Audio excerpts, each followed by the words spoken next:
Well, I think I've been waiting for you, Maria, to start, but I'm just realizing that perhaps you're waiting for me to start. So let me just jump right into this. And my apologies, everyone, for the 2-minute delay here.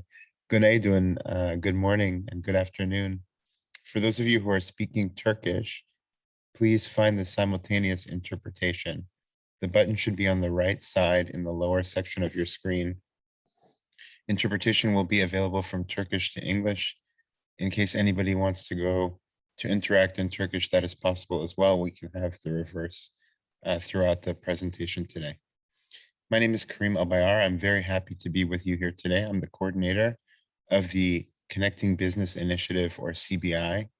CBI was created or established by OCHA, the United Nations Office for the Coordination of Humanitarian Affairs, and UNDP, the United Nations Development Program. And the purpose was to provide support to businesses before, during, and after emergencies. I'm going to be the moderator of the session today, and we will be focusing on gender in the private sector COVID-19 response, particularly on best practices from Turkey. And I'm very pleased to be bringing this to you along with TÜRKONFED, with whom we are co-hosting the webinar today. We are going to have a very interesting agenda, I think, in which we will hear about why gender is important in private sector disaster management, followed by best practices from Turkish enterprises on how this has actually been done.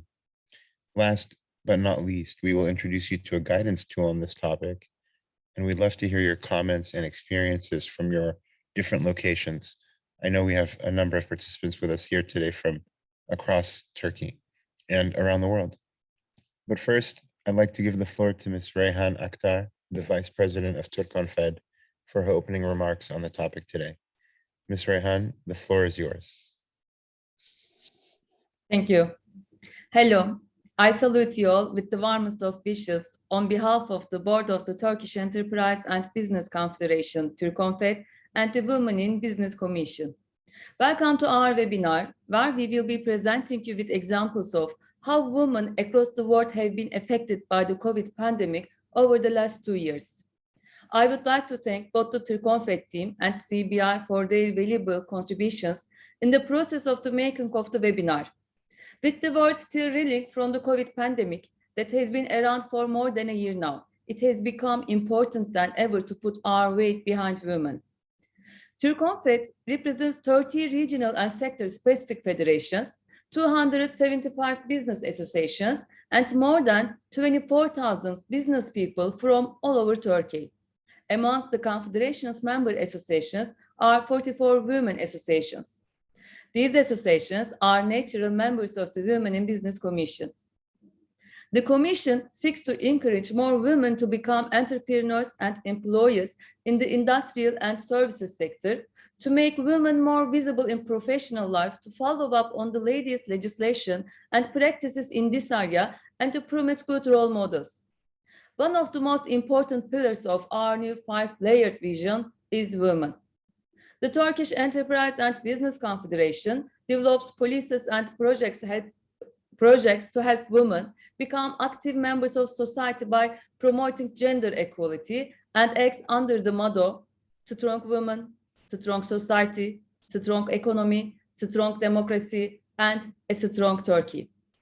At our 13th Ordinary General Assembly in June, Orhan Turan, the chairman of our confederation, announced our strategic plans for the new period. Our vision statement, a new era, a new horizon, which I want to quote, also affords a special place to women. Ensuring gender equality across all aspects of life is indispensable for the social progress and economic welfare of our country.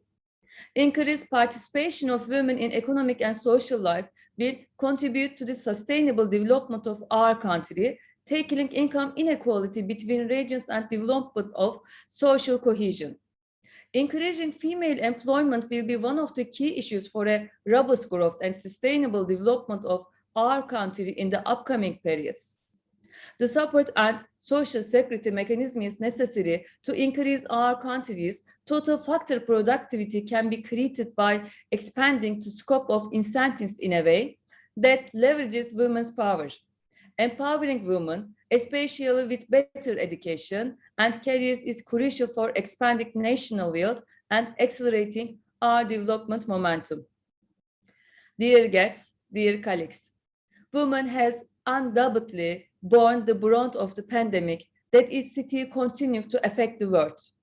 Data from the report, Impact of the COVID-19 Pandemic on Female Employees, jointly prepared by the TÜRKONFED, TÜSİAD, and UN Women, to assess the potential impact of the COVID-19 pandemic on the private sector in the period from March to June 2020 from a gender perspective, showed that female entrepreneurs are among the most affected by the pandemic. At the Women is Business Commission, we think empowerment of women cannot be limited financial wealth.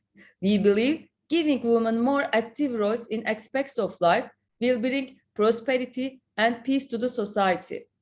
In partnership with 44 women's associations that are members of the Women in Business Commission, the most organized form of female solidarity in Turkey, we constantly engage with partners to look for new and reformist opportunities to mirror bureaucratic obstacles in the way of female entrepreneurs and help them expand their businesses.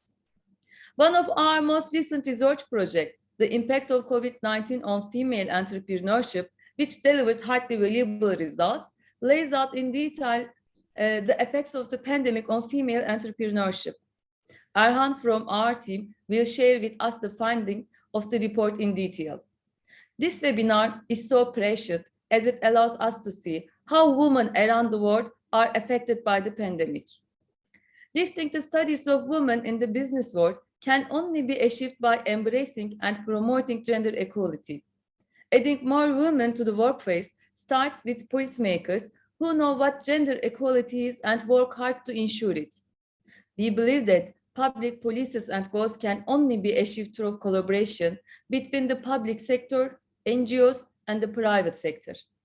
It is particularly important to us, the NGOs lead the way for policymakers. In terms of ensuring gender equality, the public sector, NGOs, and the private sector should work together to put their insights and experiences to good use in the name of promoting equal opportunities for women. We believe gender equality can be achieved more easily if companies embrace the concept as a value to be cherished rather than a burden. If we cannot get the message about gender equality out there and engage properly with organizations, institutions, and other relevant parties, any step we take toward empowering women and giving them equal opportunities will be incomplete. And before I end my words, I would like to draw attention to the Taliban rule in Afghanistan. Afghan women facing a regime that sees them as a war beauty should not be left alone or abandoned to their fate. We call on the United Nations and the international community to take action for women subjected to Taliban rule in Afghanistan.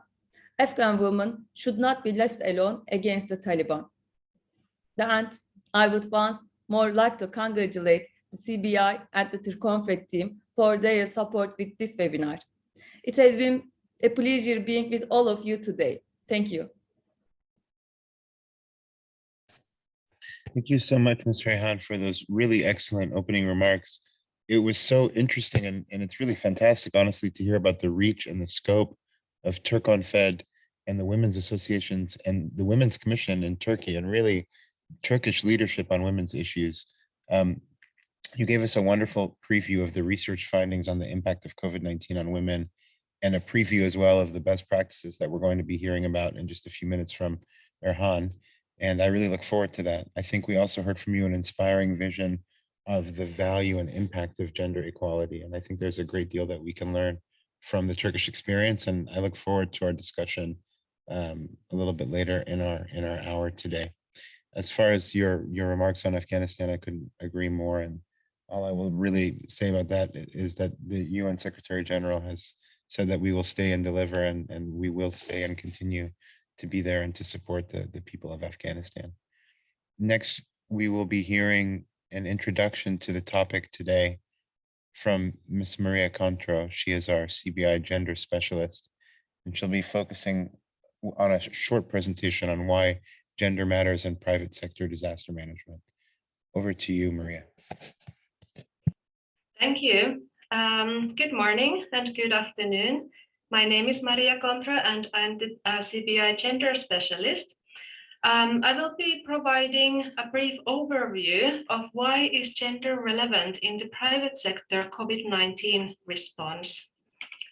We can go to the next slide, please. First, gender is an important consideration in disaster management. We have seen this in many ways. Gender inequalities may lead to increased vulnerability to disasters.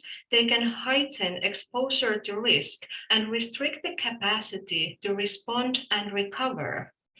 This then further increases the already existing inequalities, such as increased poverty. So as we know, disasters don't discriminate, but their impact does. It can be seen in the graph by UN Women on the right. It shows the mortality in 7 disasters where sex and age disaggregated data was collected. Blue representing female mortality in percentage of total mortality, and red representing male mortality. Although this changes context by context, we can clearly see in this that gender is an important factor in disaster management. To add to this, women's needs and realities continue to be deprioritized in many disasters, and they continue to be excluded from decision-making. In addition to its contribution to human rights, better understanding and inclusion of gender considerations enable more targeted action, which will improve the results of disaster management. So what is the private sector role in this? The private sector is an important part of local communities. They are often first responders and can provide immediate disaster assistance. In addition, ensuring the resilience of their own businesses results in a win-win situation. For example, through business continuity planning, the private sector strengthens its own resilience and those of the communities they work in. Next slide, please. Currently, we are all in an ongoing global disaster of COVID-19. As in many disasters, also in this one, the impact of COVID-19 is deeply gendered. The pandemic has hit particularly strongly to women, and the situation has already reversed decades of progress on gender equality. Also, the risk of gender-based violence, exploitation, and abuse has increased due to movement restrictions. Every society and community depend on women to ensure safety and resilience during the crisis. Women healthcare and community workers comprise more than 70% of the frontline pandemic workforce and are active providers of informal and unpaid care work. Yet women continue to be systematically excluded from decision-making on COVID-19. A survey of 30 countries with COVID-19 task forces and committees showed that on average, only 24% of members were women. And in conflict-affected countries, women representation in COVID-19 task forces is even lower at 18%. Next slide, please.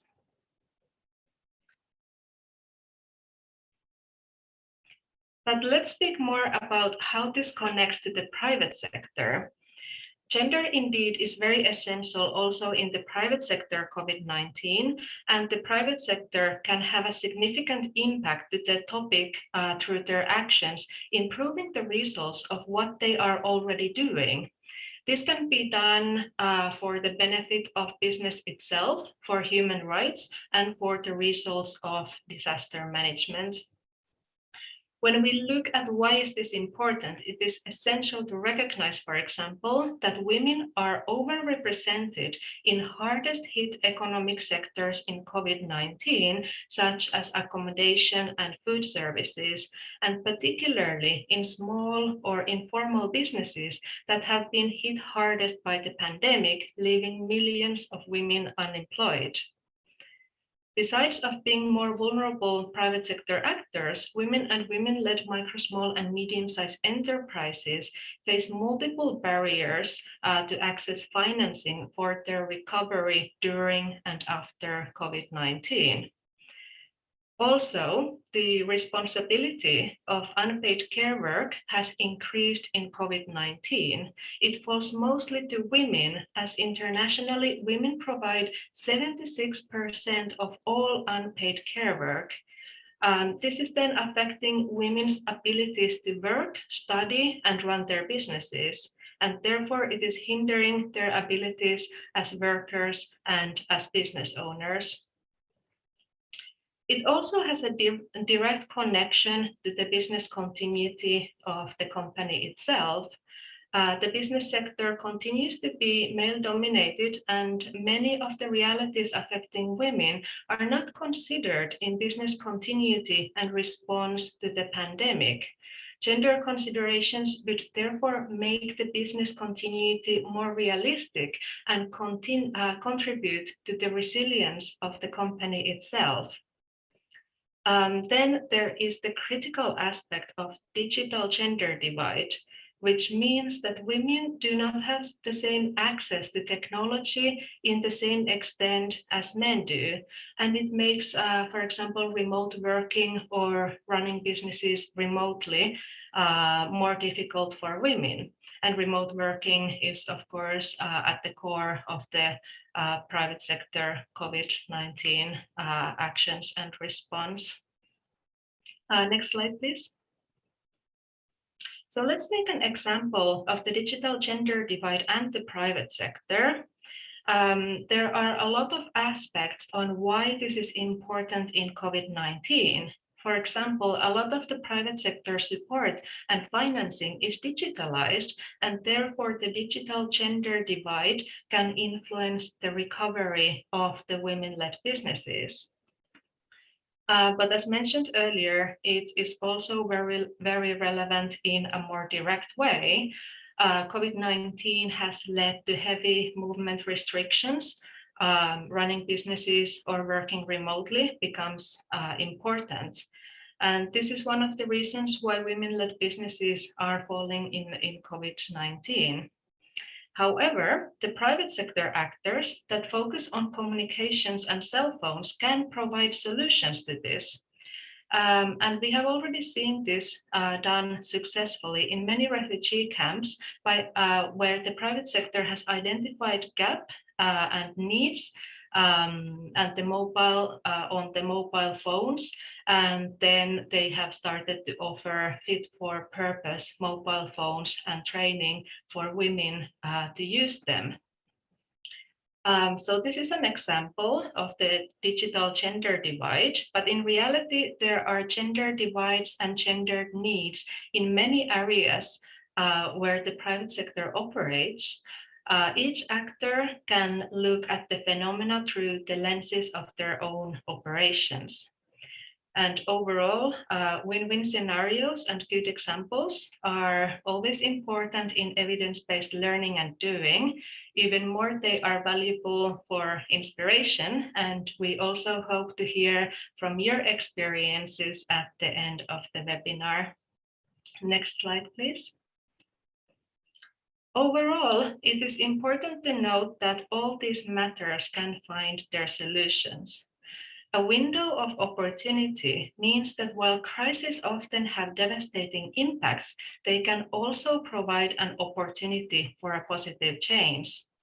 COVID-19 has already done many things that can enable this. The pandemic has revealed structural inequalities within societies through the disproportionate impact of the pandemic on women and girls. The acknowledgement of it may change harmful practices, but we need to take action.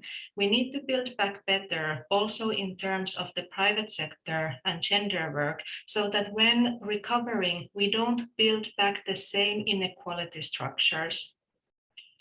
COVID-19 has also has a significant economic dimension, for which it has also increased interest in the private sector's inclusion in the existing area of gender and disaster management. The COVID-19 pandemic has in a way produced gender and private sector related publications on disaster management and enabled the development of this field of combining gender, disaster management, and the private sector together. It's a matter that was almost never addressed in any publications or materials prior to the COVID-19 crisis. Also, I want to mention that as women deal with COVID-19 consequences more directly, women who are involved in businesses have important knowledge to make the business more resilient. So we need women's expertise to be part of this action and solution. However, as it is often the case in many disasters, this window of opportunity will close quickly. The failure to address gender in the pandemic response, recovery, and build back better could have devastating impacts also to the future crisis. Next slide, please. So we call all private sector actors to conduct their COVID-19 response and recovery with gender considerations. Please find here the links to the available materials. We will be sending this presentation to all who participated and registered for the webinar. The CPI gender publication is answering the question, why is this important? The best practice document, which will be presented next, provides excellent examples of the private sector work on the topic in Turkey. And the guidance note helps you to get started on some of the priority actions for the private sector. Also, we invite you to join the CPI mailing list and follow us on social media, where we regularly send CPI newsletter and updates on the private sector in disaster management, including COVID-19 and gender topics. Next slide, please. So in case you have any further questions or comments, you can also contact us at the CPI Secretariat. Thank you. Thank you so much, Maria. It's really a sobering presentation. Very grim impacts of COVID-19 on women and girls, but I think there was a note of hope and optimism there in terms of the opportunity for us to address the root causes as we recover from COVID. I see that there's a number of Turkish businesses that are really represented in the room with us today. We see more than 70 participants. I do want to encourage you to use the chat function to introduce yourselves and perhaps put your names and your organizations if you'd like. But it will be very interesting to discuss with you later today who has tried some of these strategies that Maria highlighted and who thinks they might be interesting or might be willing to try them in their own operations. Next, we'll be hearing how this has been relevant at the national and local level. We're going to be hearing from Mr. Erhan Arslan. He's the project coordinator at TÜRKONFED, and he'll be presenting on some of the best practices from the private sector in Turkey that have been surfaced as part of TÜRKONFED's research. Erhan, over to you. Thank you, Karin. Thank you for the moderation, and thanks for the teams at both institutions who prepared a great program and a webinar. Thanks to everyone who tuned in and took their time to listen to us about what we can do better in terms of gender equality in the society, in the business, and so on. So I will structure this segment into two. I will take a minute or two to introduce you to TÜRKONFED and what it does and why it does, to give you a better perspective in the following numbers game, the stats, and the best practice that I will try to give out to you and to everyone. So TÜRKONFED is an independent and voluntary confederation consisting 30 federations and 276 associations. As Reyhan Aktar said, 44 of them are women associations dealing with only women-related issues, but only the women in business, like gender equality, glass ceiling, women employment, entrepreneurship, and they also print reports and lobby for them, and it helps TÜRKONFED delve into their own vertical topics like corporate governance, SME, global competitiveness, and inclusiveness. And we can also transfer these information, these data into projects and capacity development for our members, which is very key.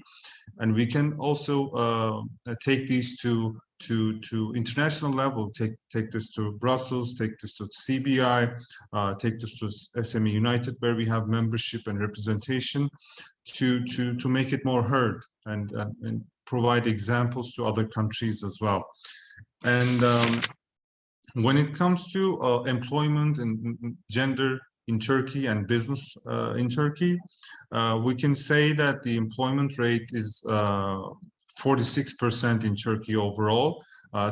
When it comes to women, it's 29%, and for men, it's 63%. So there's the discrepancy starts there.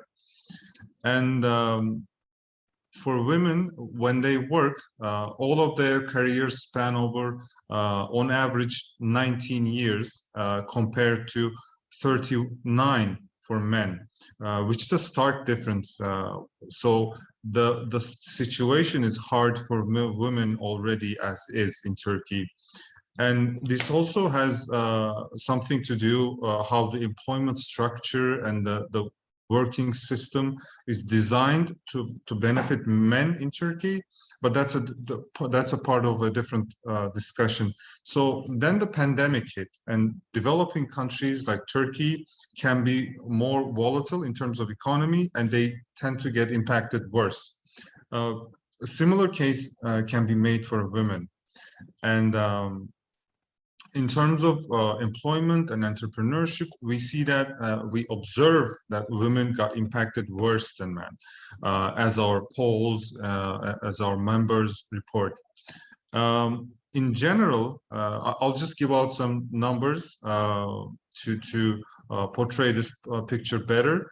So 62% of businesses in Turkey said that they got impacted greatly last year, while only 3% said they didn't get impacted at all. And more than half of them said their income has dropped more than 50%. So these numbers change from region to region, but also by gender to gender. And also by nationality too. For instance, Syrian-led SMEs got impacted worse compared to Turkish-led SMEs in Turkey. And regarding gender, when the pandemic happened, I think this is valid for most of the countries around the world, childcare is increased because the schools are closed. Sick care is increased, hygiene and food security needs also increase. So the responsibility at home is increased for both men and women, but unfortunately we see that women is impacted worse because they bear more responsibility at home. It's right or wrong, but that's the reality in Turkey, and also I think it's a global phenomenon. And another data tells us that when there's an equality in the workforce, in a factory, let's say 50 men and 50 women are working, women got laid more compared to men, our members report. I mean, there is a huge load of data that can be checked out on our website. We keep these data by size of companies, founding year, by sector, and by also time. So there's a time series which we did this 4 frequencies last year for each quarters, and you can check it by bulk and by detail, which will translate me to my next message. I mean, the level of support in Turkey as is. So there are some good examples by this and policies implemented by the state and by private sector. These are usually revolving around, I mean, the public supports are usually revolving around birth support. So then when there's a baby born, there are low cash supports for mothers who gave birth, for nursing and for just having a baby. And there are also some support for inability to work due to birth, like birth rights. The women each get cash support equals to 3.5 minimum wage in Turkey. And they can also work half day after they gave birth, and they also get something called early retirement, right? Because they had child. And these are not all encompassing, but you can see that there are some mechanisms in practice to keep women at work. But these are valid for all the times. When it comes to pandemic, there's one example that we can talk about, which is the temporary work allowance. And when the pandemic hit, there was a new policy which was to keep people employment for companies which either halted or partially stopped their activities. And the state provided wage support for companies and employees to keep the employment at a higher rate when the pandemic happened.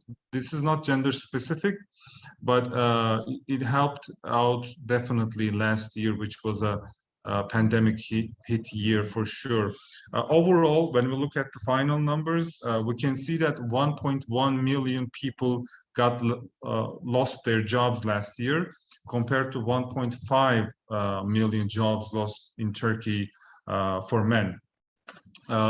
It seems like the men's number is higher, but since women are employed even lower than men, they got impacted worse.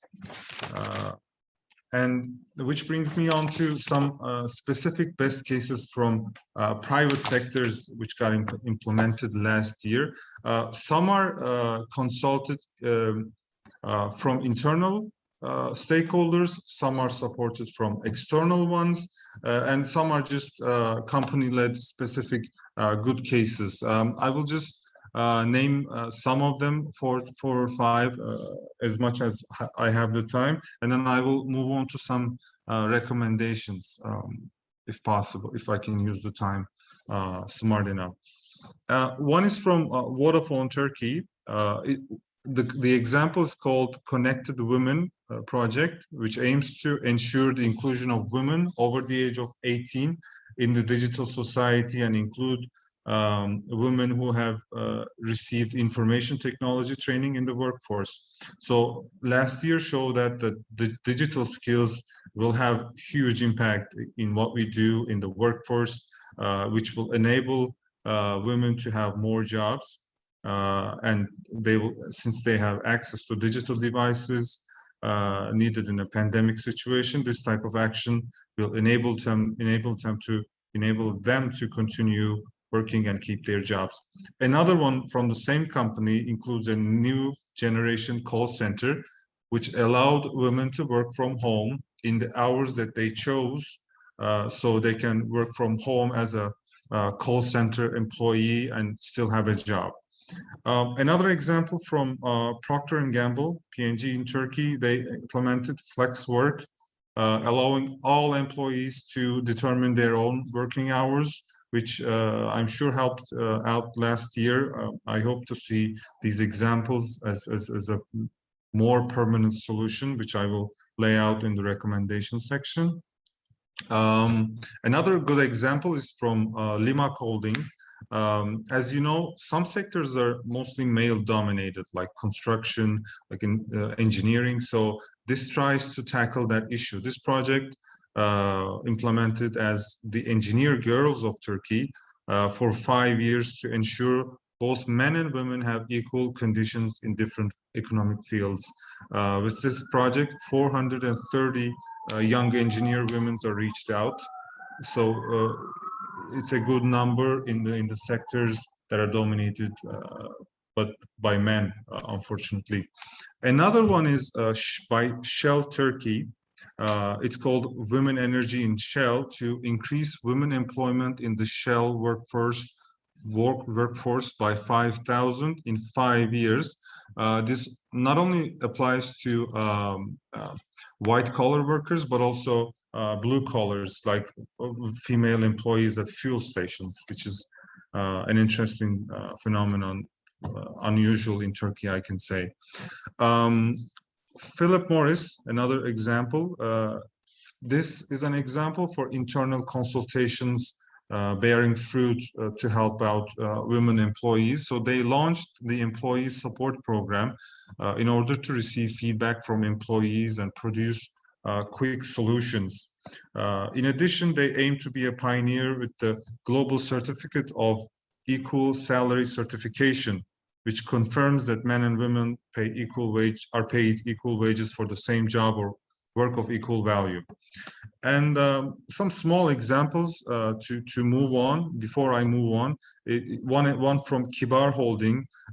They implemented a parental development app and a play with children app for stay-at-home parents who are spending time with children and spend some and separate their time of work and spending time with children at home. Another one is an example for external consultation, which is from a logistic company helping out with a series of seminars with pedagogues and psychological counselors to support families with children who has to straddle their life, like work life and house life.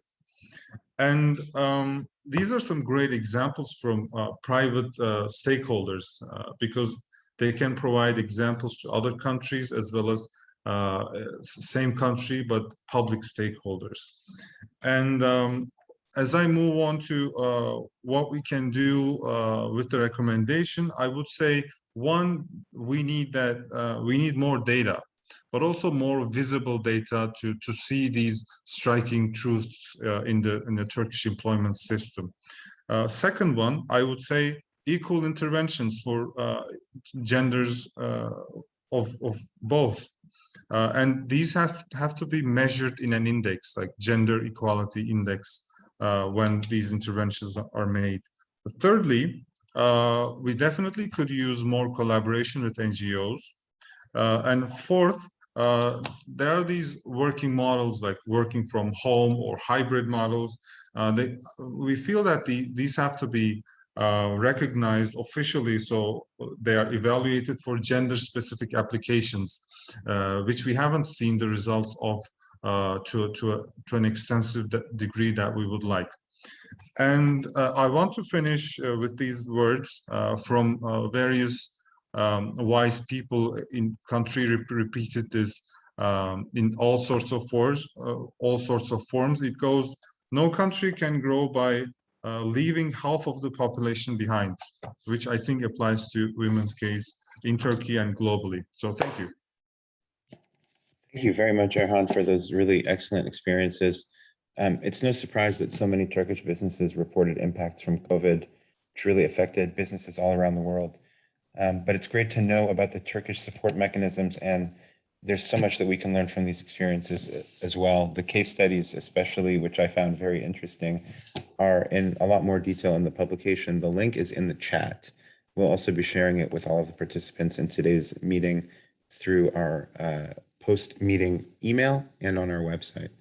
I should say as well, Erhan, I really appreciated the very specific recommendations you made at the end of your presentation, many of which I think would be useful in other contexts.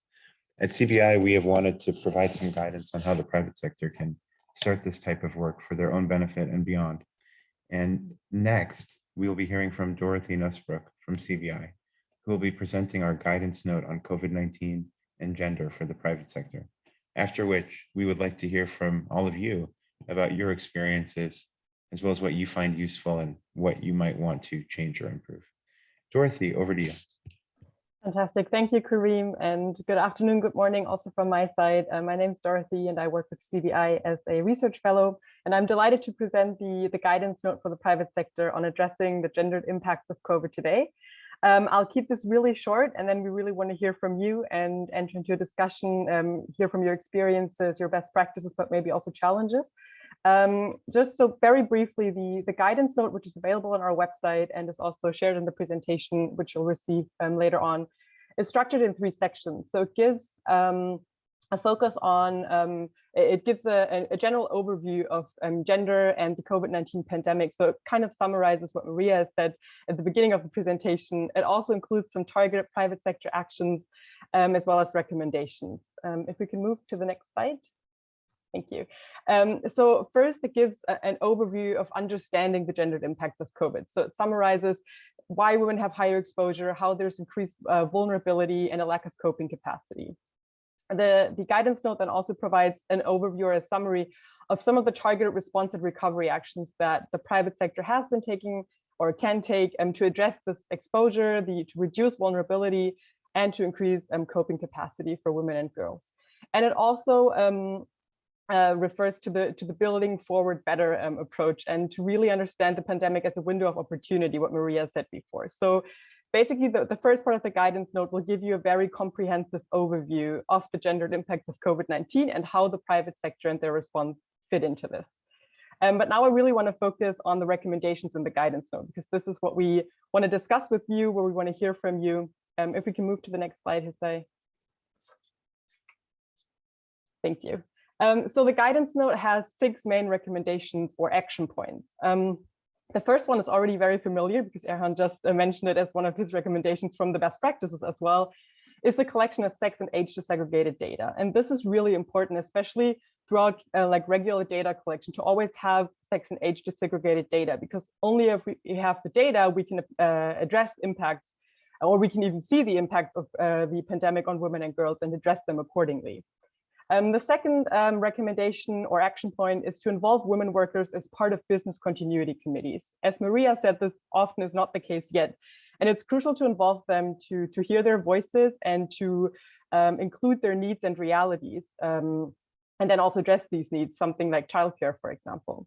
The third action point is to use the specialized knowledge of your sector or company. And this is really crucial because there is a lot of knowledge already in the sectors, and just to use that specialized knowledge. For example, a tech company might be well suited to address the digital gender divide, whereas a health company might be really well suited to address health issues for women during quarantine. So really using that, tapping into that specialized knowledge. Fourth is to develop and to implement programs that really aim to increase women's coping capacities. So this could be to target women and women-led businesses or small and medium-sized enterprises with specific private sector interventions or response and recovery actions. So have really targeted approaches here. The fifth action point is to strengthen the collaboration with national, local, and international gender bureaus, women's networks, women's organizations, because there's a lot of expertise, there's a lot of knowledge already there. So tapping into that knowledge, tapping into those networks is crucial to have an impactful and meaningful approach and response. And the last action point is to raise awareness and to call for action within your business and your business community, to share best practices, join webinars like these and share experiences to really push this agenda of including women and girls more in private sector responses. So these are the 6 recommendations that are included in the guidance note already. And now we really want to hear from you. We want to hear your experiences within your own business, sector. Have you experienced the same things? Do you think that something is missing? Where do you see challenges in this? So please feel free to either write in the chat, answer a question or a comment in the Q&A, or raise your hand and someone will unmute you and you will be able to comment. And of course, our experts, Maria and Kareem and Erhan, will all be here to answer your questions and to respond to your comments.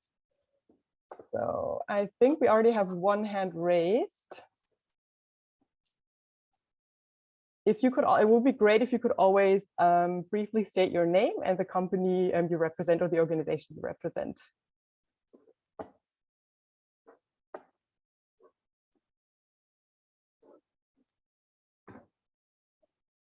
Hisai, I don't know if you have already given permission.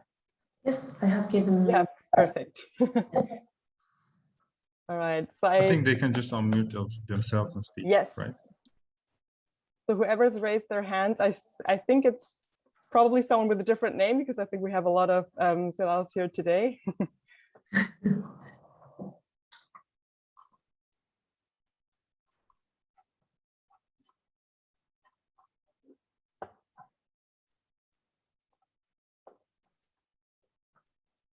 And for the comments in the chat, Maria, I don't know, would it be best for the interpreters maybe to quickly summarize them in English as well for all participants, or? Or maybe technically it's easier if maybe Erhan can help us to translate the comment or question in the chat from Turkish to English, and maybe the simultaneous interpreter can do the same. Yeah, that would be perfect. I can do this to the best of my ability. I see one question from Huriye Demirhan from Denizli, and she's asking about the disabled people, encouraging them to work, take part in the workforce. So what can be done better, and what is already being done? If anyone wants to get that question, I can step in, or I can say a couple of words. Maybe I can mention from overall perspective, and then Erhan, if you can provide your comments from the Turkish side. So what can be done? First of all, as we noticed in the guidance note, that there's a recommendation for the private sector to collect data that is specific to sex and age, but also to disabilities. So that is an approach that is increasing more and more, and promoted by many UN agencies and different actors to collect sex, age, and disability disaggregated data. And the private sector can have a very huge role in this, because private sector is collecting data all the time as part of their market analysis and other operations. Disaggregating data is quite simple thing, but it enables us as different actors to have more specific information of what are the needs, and then to address those needs, maybe from the private sector or humanitarian actors or different actors. But the first step is to have available in each country data that is disaggregated by sex, age, and disability, and then it will be easier to react to that. Thank you, Maria. I don't know, Erhan, do you also want to add something? I can say a couple of sentences. So when we think of the disabled workforce, there's a great deal of people who are not hopeful about finding a job, so they just stop applying, which makes them not considered when it comes to unemployment. So they're just not there, which is a bad thing for any economy. And there should be some updated data.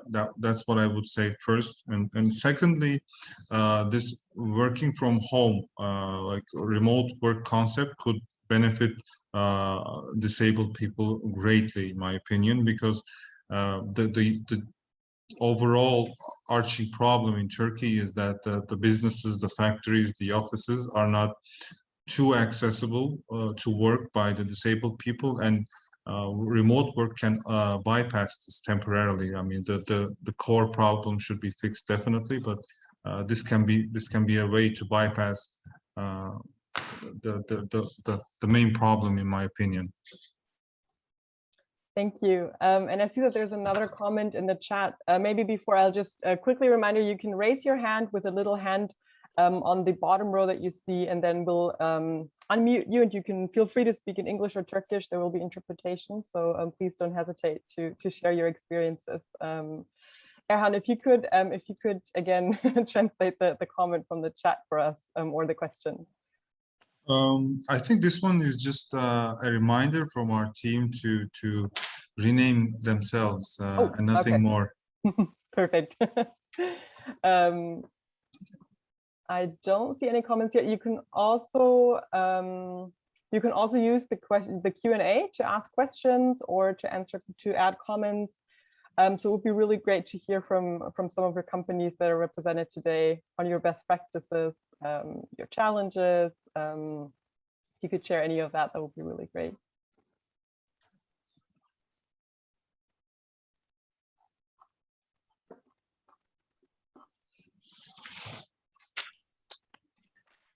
If while we are waiting for comments or questions, I could inform a little bit about the CBI work, what it comes to gender and disaster management and to the COVID-19 response.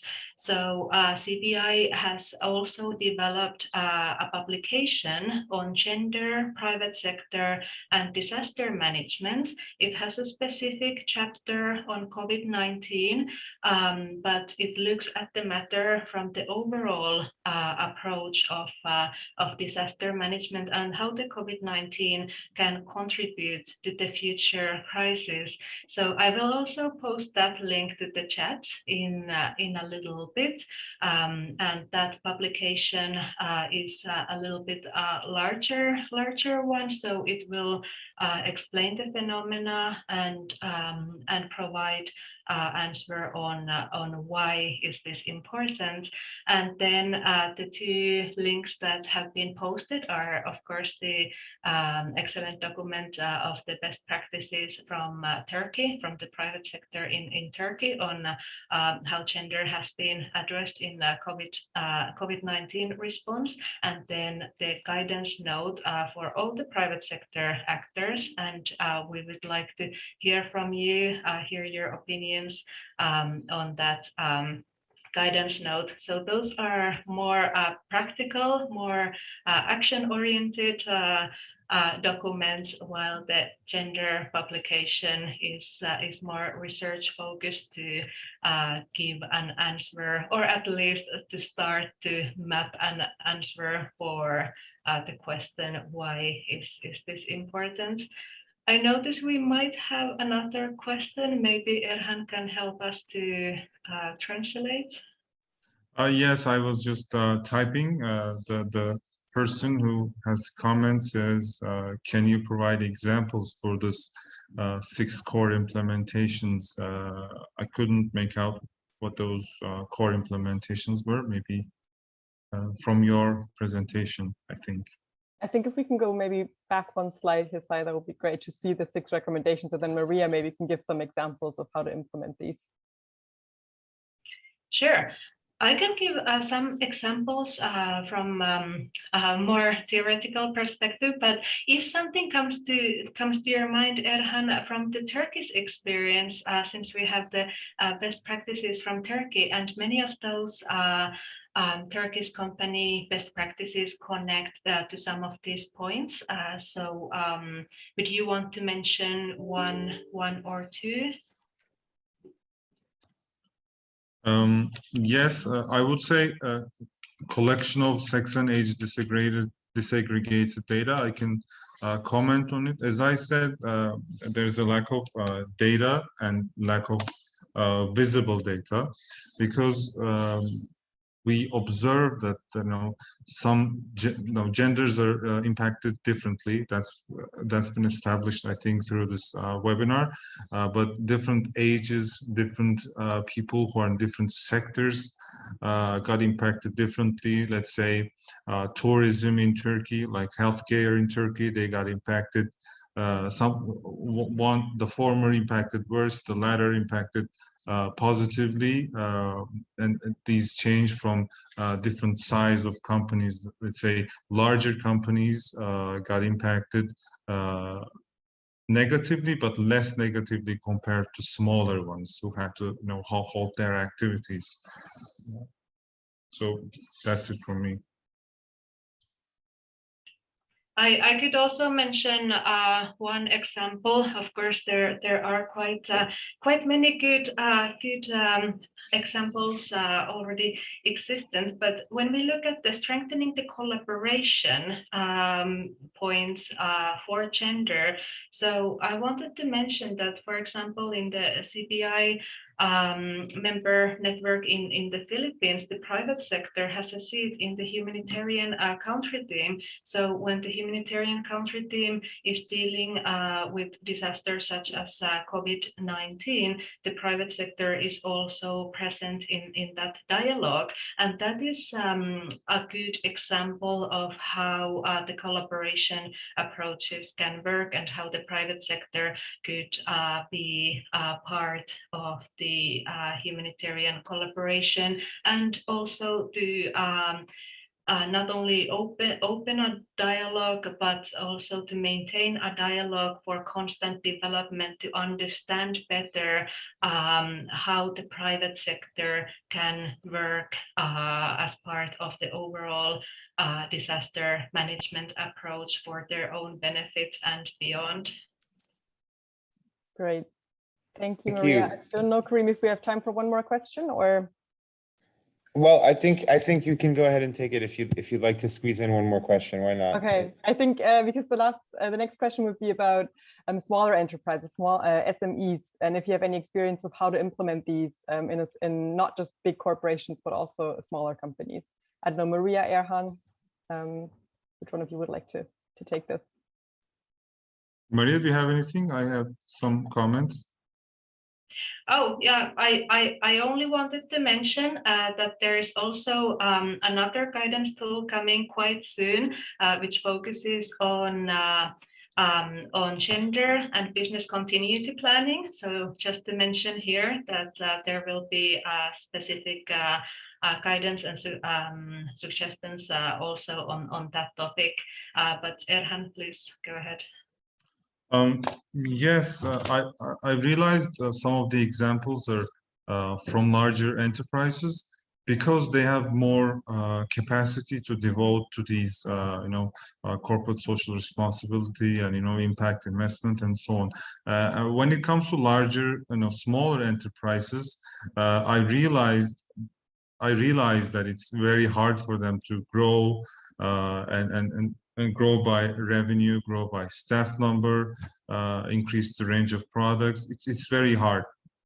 And for a smaller enterprise to grow, it takes a lot of time and effort to get there. But the answer is, I think it has to do with capacity development. There's a lot of programs introduced by public and private stakeholders as well as NGOs. We have great programs and projects in practice to develop them and to take them to the next step.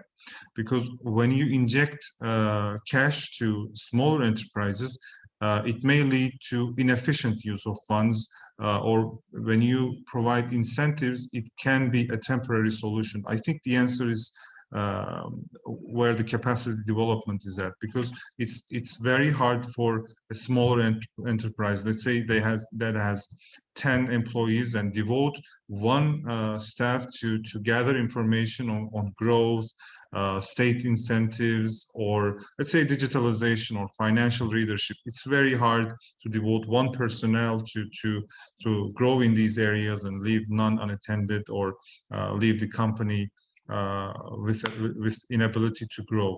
So yeah, I think the answer is capacity development and staff enhancement throughout their careers. Many thanks, Erhan, and thank you, Dorothy and Rayan, Maria, and all who shared their views and experiences today. This has been a really great conversation, but as we're running out of time, I wanted to move to the close. I would like to thank all of you for your interest in exploring the interconnections between gender, COVID-19, and the private sector. We will be sharing the materials from this webinar with everybody who registered, including the presentation, the best practice report, and the guidance tool. We welcome your inputs, comments, or questions on any of those publications. I know perhaps you didn't have a chance to really read through them and answer our questions right away here in the webinar today. So we certainly do welcome your inputs later on, and please do contact us using either the Connecting Business email or Maria's email as you see on the screen. I'd also really like to thank TÜRKONFED, our CBI member network in Turkey, for co-hosting and sharing with us the good practices on how the private sector has successfully been part of or led gender actions during the pandemic. So far, this work has been extremely beneficial for Turkey, and it's really now a benefit to all of us around the world to see what we can learn from these experiences and how we can implement them on our own as part of our own work in the private sector. We very much look forward to continuing this dialogue with TÜRKONFED and with all of you. So thank you all. Have a wonderful day, and please do send in your questions, comments, or suggestions. Thank you all very much.